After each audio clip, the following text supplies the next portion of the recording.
السلام علیکم۔ Election commission نے اعلان کر دیا ہے کہ جنوری کے اینڈ میں، فیبرری میں انفیکٹ الیکشن کا اناؤنسمنٹ ہو گیا ہے۔ اب دیکھنا یہ ہے کہ الیکشن ہوتے ہیں یا نہیں ہوتے ہیں، لیکن جو صورتحال نظر آ رہی ہے اس میں ایسا محسوس ہو رہا ہے کہ اب یہ الیکشن فروری کے دوسرے ہفتے میں یہ ہو جائیں گے الیکشن۔ 8 فروری کی تاریخ کا اعلان کیا گیا ہے۔ 8 فروری کو الیکشن کے اعلان کے ساتھ ہی کچھ گہما گہمی سٹارٹ ہو گئی ہے۔ میاں نواز شریف صاحب جب سے واپس آئے ہیں اس کے بعد سے کچھ عرصہ تو انہوں نے اپنی فیملی کے ساتھ گزارا ہے، لیکن گزشتہ ہفتے کے آغاز کے ساتھ ہی انہوں نے کچھ اپنی سیاسی سرگرمیوں کا بھی آغاز کیا ہے تھوڑا بہت، اور اسی سلسلے میں انہوں نے سندھ میں اپنی پارٹی کے اندر کچھ چینجز کی ہیں۔ جو ان کے پہلے صدر تھے مسلم لیگ نون کے، ان کو نائب صدر کر دیا ہے، اور بشیر میمن صاحب جو کچھ عرصہ پہلے ہی نون لیگ میں شامل ہوئے تھے، اور نواز شریف صاحب جب پاکستان آ رہے تھے تو سندھ سے جو ان کی استقبالیہ کمیٹی تھی اس کے وہ چیئرمین یا ان کے سربراہ اس کو بنایا گیا تھا، اور اب ان کو مسلم لیگ نون سندھ کا صدر بنا دیا گیا ہے۔ بشیر میمن صاحب جو ہیں وہ FIA سے ریٹائرڈ ہیں، اور ان کے بارے میں بہت سارے لوگوں کے بہت سارے خیالات ہیں۔ بہرحال ہر پارٹی کے اپنے فیصلے ہوتے ہیں، اور ظاہر سی بات ہے وہ پیپلز پارٹی کو خوش کرنے کے لیے تو اپنی جماعت میں اس طرح عہدیدار نامزد نہیں کریں گے، لیکن ساتھ ہی بشیر میمن صاحب کے اعلان ہونے کے بعد کچھ سندھ کے اندر کچھ پولیٹیکل ایکٹیویٹیز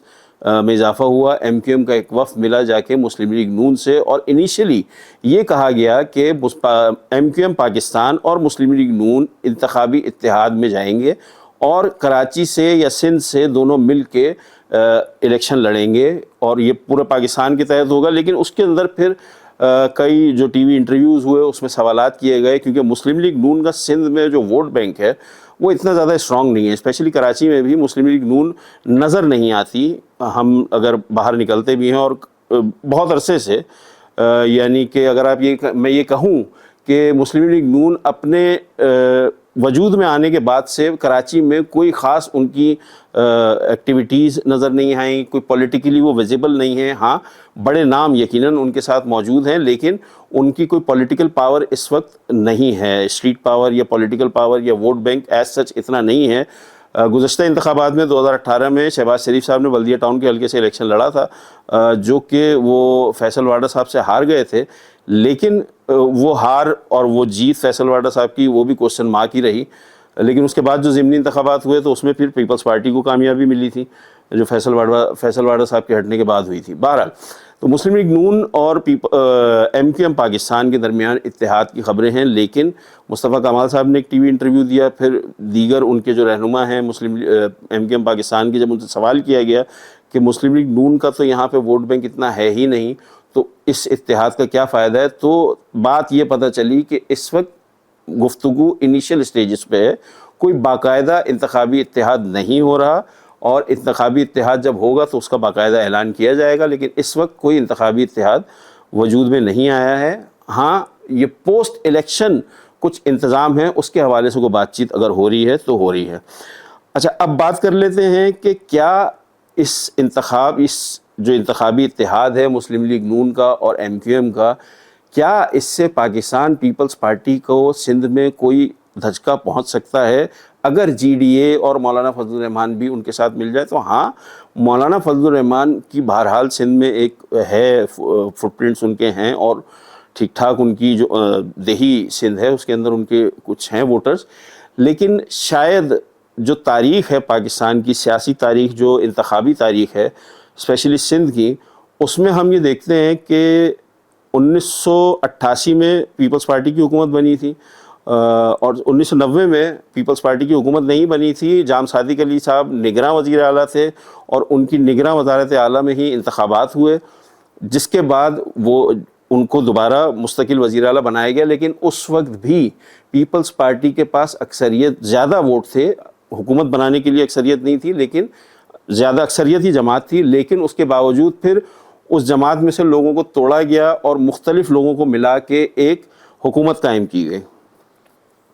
اس کے بعد 1997 کے انتخابات میں لیاقت جتوئی صاحب کو وزیر اعلیٰ بنایا گیا MQM کی مدد سے، اور وہی کچھ پیپلز پارٹی کے لوگ فارورڈ بلاک اور یہ سب کچھ کر کے بنایا گیا۔ پھر 2002 میں پہلے محمد علی مہر صاحب کو بنایا گیا، اور پھر اس کے بعد ارباب غلام رحیم بنے۔ اس میں بھی معاملہ یہی رہا کہ پیپلز پارٹی کے پاس سیٹیں زیادہ تھیں، ووٹ زیادہ تھے، لیکن ان کے لوگوں کو کم کر کے ان کے لوگوں میں سے، ان کی پارٹی میں سے ممبران کو نکال کے ایک پارٹی، ایک حکومت قائم کی گئی۔ اب موجودہ صورتحال میں ہم دیکھ رہے ہیں کہ 2008 سے 2022 تک، 23 تک، اس سال کے آغاز تک یہ پیپلز پارٹی کی حکومت ہو گئی 15 سال، پچھلے 3 ٹینیور مسلسل پیپلز پارٹی نے گزارے ہیں یہاں پہ۔ لیکن کیا پیپلز پارٹی نے کوئی ڈیلیور کیا ہے؟ اگر ایمانداری سے پوچھیں تو شاید کچھ جو سبجیکٹس ہیں، کچھ جو ڈپارٹمنٹس ہیں، ہیلتھ ڈپارٹمنٹ ہو گیا، اس میں پیپلز پارٹی کی کارکردگی بہت اچھی رہی،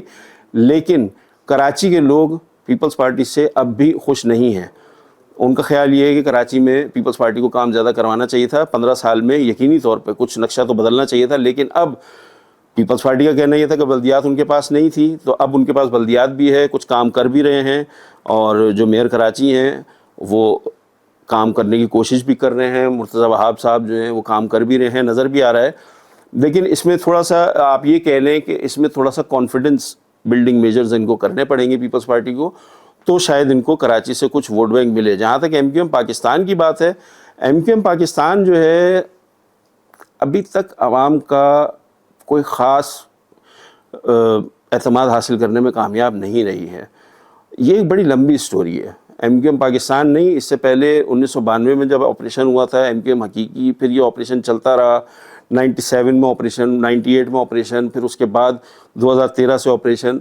تو یہ کچھ ایسی کہانی ہے جو وقت بھی مانگتی ہے، اور تھوڑا سا زیادہ وقت اس کے اندر لگے گا، اس کو سمجھنے میں بھی وقت لگے گا، کیونکہ ایم کیو ایم پاکستان سے جو لوگ وابستہ ہیں وہ اس چیز کو نہیں مانیں گے کہ ان کے ساتھ عوام کی حمایت نہیں ہے۔ اسی طرح الطاف حسین صاحب کو جو لوگ پسند کرتے ہیں وہ یہ کبھی بھی نہیں مانیں گے کہ الطاف حسین صاحب کا اب پاکستان کی سیاست میں آنا بہت مشکل ہے۔ اسی طرح جیسے عمران خان کا اس وقت ہمیں یہ نظر آ رہا ہے کہ پاکستان کی سیاست میں آنا ممکن نہیں ہے، اسی طرح الطاف حسین صاحب کا بھی آنا پاکستان کی سیاست میں فی الوقت نظر نہیں آتا۔ فی الوقت ایسا ہے، لیکن جو الطاف حسین صاحب کے حمایتی ہیں، سوشل میڈیا پہ موجود ہیں، وہ بھی اس چیز کو نہیں مانیں گے۔ لیکن جو زمینی حقائق ہیں میں ان کو دیکھ کے بات کر رہا ہوں، تو اس وقت اگر کراچی میں دیکھا جائے تو دراصل جو ووٹر ہے کراچی کا، وہ سیاسی جو سسٹم ہے، جو پولیٹیکل سسٹم ہے پاکستان کا، وہ اس سے الگ تھلگ نظر آ رہا ہے۔ وہ ناراض ہے سسٹم سے، وہ کسی پولیٹیکل پارٹی سے ناراض نہیں ہے، وہ اس سسٹم سے ناراض ہے جو اس وقت پاکستان میں کام کر رہا ہے۔ تو اگلی کچھ دنوں میں ہم ایک ایسا بھرپور ریسرچ کے ساتھ کچھ ایسی چیزیں پیش کریں گے کہ جس کے اندر ہم یہ بتا سکیں گے کہ کراچی میں جو ووٹ بینک ہے وہ کس کے ساتھ جائے گا۔ اگر ایم کیو ایم پاکستان کے پاس ووٹ بینک نہیں ہے تو اس کی کیا وجوہات ہیں، اور الطاف حسین صاحب کس طرح مجھے تو نظر نہیں آتا، بہرحال الطاف حسین صاحب کا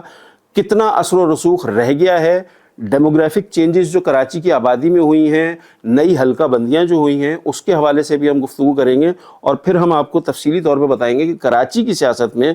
اگر یہ مسلم لیگ نواز اور ایم کیو ایم پاکستان کا جو اتحاد ہوا ہے وہ کتنا کارآمد ہوگا، یہ ہم پھر اس کے اندر ڈیٹیل ریسرچ میں بتائیں گے۔ لیکن فی الوقت میں صرف اتنا اپنا تجزیہ میرا ہے، کوئی آپ اس میں سے اس سے ایگری کریں یا نہ کریں، لیکن میرا اپنا ذاتی تجزیہ ہے، جو زمینی حقائق ہیں ان کو دیکھتے ہوئے یہ تجزیہ ہے کہ فی الحال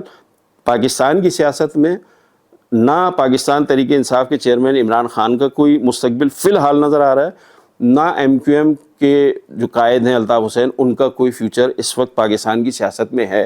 عوام میں اثر و رسوخ کی بات نہیں ہو رہی یہاں پہ، یہاں ان طاقتوں کے انٹرفیرنس کی اور ان طاقتوں سے مل کے واپس سیاست میں آنے کی بات ہو رہی ہے جو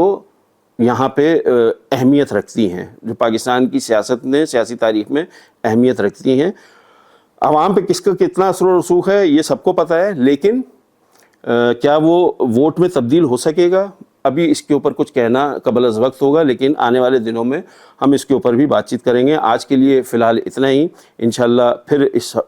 اسی طرح کی گفتگو کریں گے، پولیٹیکل سچویشن پہ گفتگو کریں گے، آنے والے انتخابات ہیں ان کے اوپر گفتگو کریں گے، اور پاکستان میں آگے کیا ہو سکتا ہے اور کیا ہونا چاہیے اس کے اوپر بھی گفتگو کریں گے۔ تب تک کے لیے ہمیں اجازت دیجیے، اللہ حافظ۔